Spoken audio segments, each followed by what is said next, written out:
Орусиядан келген ағасы апасының алдында қызматын қылып, атасын алып жүрген учурлардан биринде Орусиядан чалуу болду. Бул баласынын кыжалат болгон ошол телефон чалуудан кийин баласы өтө кыжалат болуп, ал жака бул жака басканынан апасы кыжалат болуп жүрөгү сезип жатты бир нерсени. Сүйлөштүңбү, Орусияда иштеген инилериң жакшы бекен, укаларың жакшы бекен, сүйлөштүңбү? Ооба апа, кыжалат болбоңуз. Жакшы, салам айтып берейин сизге деди. Бирок негизи кичине иниси катуу кетип, өрт ичинде калып кеткен болчу.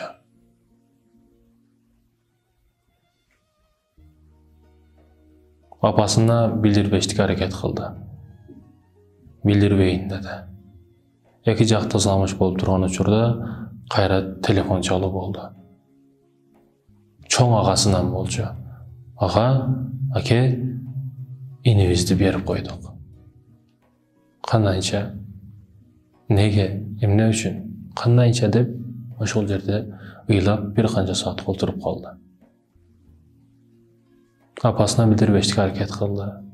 Үйүн тазалап жатты, эки жагын карап жатты.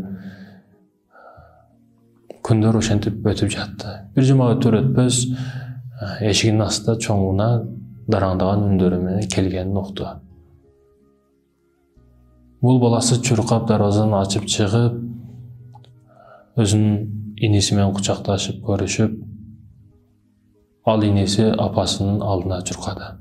Апасынын буттарын өп, апасына жолугуп, сагыныч сезимдерин кетиргенден кийин апасы кичине укан кана, кенже, мени кенже тайым кана, кенжем кана мен деди. Дарбазадан табутту түшүрүп, көтөрүп келип атканда апасы бардык нерсени түшүндү. Бардык нерсени түшүндү. Албетте, Аллах Таала ар бирибизге ар кандай сыноолорду берет. Көп айтып коет. Атам дерсе дедирсин, балам дедетпесин деп. Себеби ата үчүн өтө кыйын болот экен. Баласы көзүнүн алдында кетсе, апа үчүн өтө кыйын болот экен. Ар бир баскан кадамдарын, бут кийимдерин көргөн сайын ошол жарасы кайра бир эзиле берет экен да. Өтө кыйын болот экен унутуш. Өтө кыйын болот экен. Кээ бирлер машина жакшы миништи билбейт, уну айдаганды билбей эле бирөөсүнүн кенжетайын, бир эненин кенжесин, бирөөнүн баласын 180-де барып уруп кетип атат, качып кетип атат. Жаныга залым болуп атат да.